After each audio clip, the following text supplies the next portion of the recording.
बीच आजमगढ़ से समाजवादी आंदोलन के पुरोधा और एक बड़े नेता राणा प्रताप यादव जी भी जुड़ गए हैं। आप भी आप मुलायम सिंह यादव के बड़े ही करीब रहे हैं और पूरे पूरे मंडल आंदोलन के साथ आपका एक गहरा जुड़ाव रहा है। शरद यादव से लेकर के और लालू यादव से लेकर के मुलायम सिंह यादव तक आपका एक गहरा अनुभव रहा है। आपका भी स्वागत, अभिनंदन है।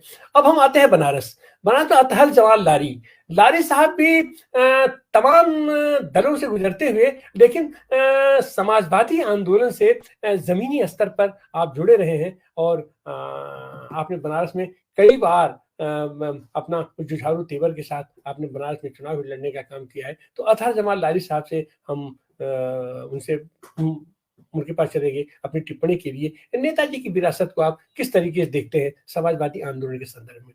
अतहल जमाल लारी साहब, अनम्यूट कीजिए, अनम्यूट कर लीजिए।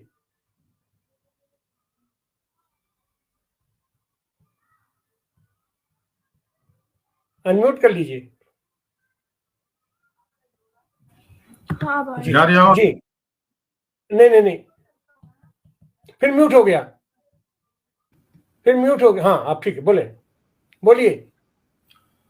ऐसा है कि हम सबसे पहले तो नेताजी को आज उनके जन्मदिन पे खराज अकीदत पेश करेंगे। आज उनका जन्मदिन है, लेकिन वो आज हमारे बीच में नहीं है। अखिलेश यादव जी जो स्मारक बना रहे हैं, सही मानों में वो एक बहुत बड़ी चीज होगी और तमाम वो लोग जो राजनीति में हैं उससे प्रेरणा लेंगे। एक बात मैं बताऊं कि नेताजी तो पहला चुनाव 1967 में विधानसभा का जीते थे और वो 10 बार विधायक रहे हैं, 7 बार लोकसभा के सदस्य रहे हैं, 1 बार विधान परिषद के सदस्य रहे हैं, 3 बार मुख्यमंत्री रहे हैं, 1 बार नेता विरोधी दल रहे हैं। हम उनके साथ 1989 में जब जनता दल बना था और वो उत्तर प्रदेश के अध्यक्ष थे, तो मैं उनके साथ, उन्होंने हमको प्रदेश का महासचिव बनाया था।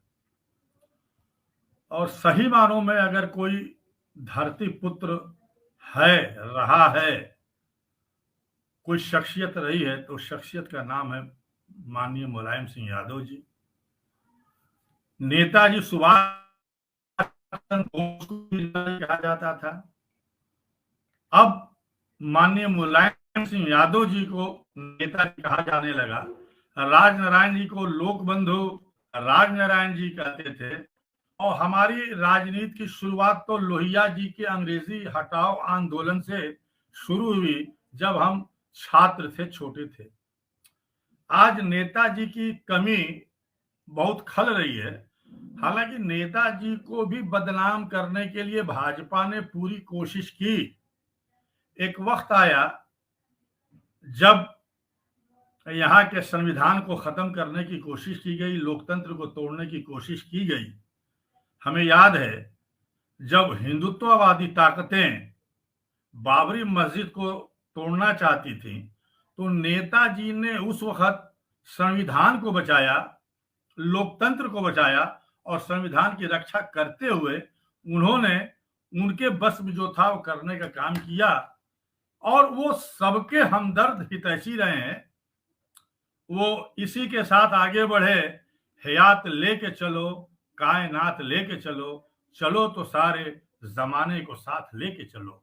वो सारे जमाने के लोगों को साथ लेकर के चले, चाहे वो किसान हो, मजदूर हो, गरीब हो, अगड़ा हो, पिछड़ा हो, अल्पसंख्यक हो, आदिवासी हो, वो सबको साथ लेकर के। उन्होंने जो संघर्ष किया हमें याद है, जब वो लोकदल में थे, वो लोकदल के अध्यक्ष भी रहे हैं उत्तर प्रदेश के, और सोशलिस्ट पार्टी से तो उन्होंने राजनीति की शुरुआत की, पहला चुनाव लड़ा। लोक दल में थे तो एक गठबंधन बना, लोक दल, मुस्लिम मजलिस और सोशलिस्ट पार्टी, और तीनों के गठबंधन के तहत माननीय नेताजी क्रांति रथ लेके पूरे उत्तर प्रदेश में निकले। और हमने देखा नेताजी को कि क्रांति रथ जहां जहां से गुजरती थी, अगर वहां 150 लोग भी रहते थे तो नेताजी वहां पे अपनी बात रखते थे, वो भीड़ का इंतजार नहीं करते थे।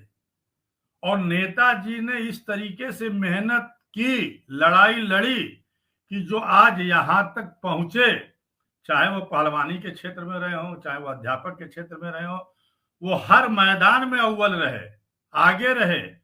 और जिस तरीके से उन्होंने खून पसीने से सींच कर 1992 में समाजवादी पार्टी का गठन किया, आज तक समाजवादी पार्टी जिंदा है और समाजवाद के नारे को सब लोग समझ रहे हैं।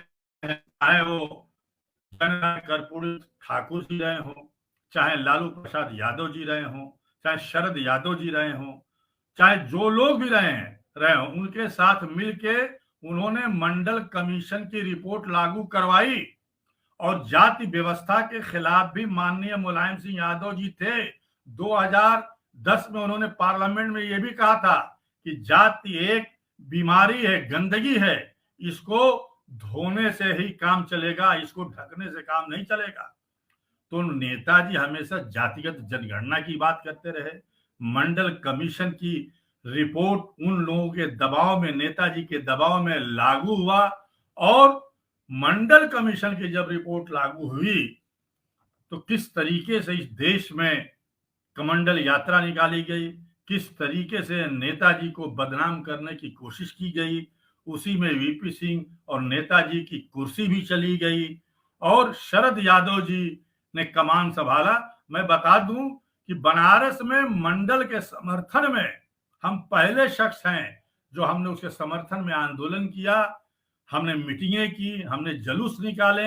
हम शरद यादव जी को सीर गोवर्धनपुर में जब लाए तो पथराव हुआ, तमाम तरीके की बातें हुई, लेकिन उसके बावजूद भी शरद यादव जी डटे रहे और उन्होंने मंडल के समर्थन में अपनी बात रखी।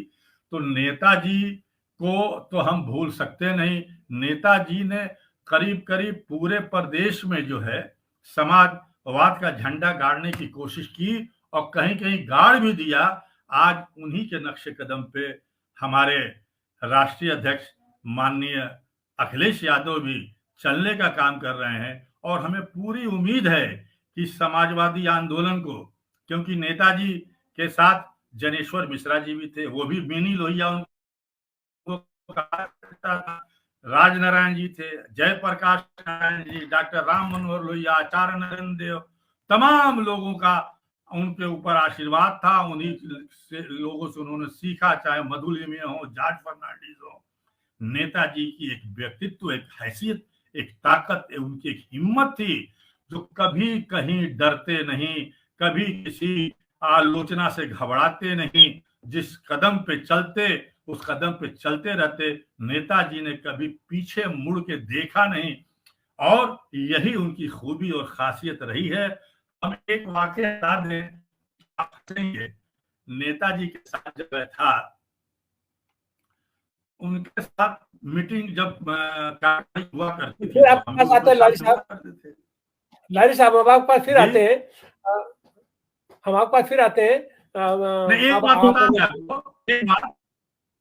एक बात बस, नेताजी के बगल में जब हम खड़े हो जाते थे तो नेताजी हमसे कहते थे कि देखो तुम हमारे बगल में मत खड़ा हुआ करो, हम तुम्हारे आगे बहुत छोटे लगते हैं, इसलिए जो भी बात करनी हो बैठ के बात किया करो। तो नेताजी हंसी मजाक भी करते थे और हर तरीके से अपने कार्यकर्ताओं को संतुष्ट भी करते थे।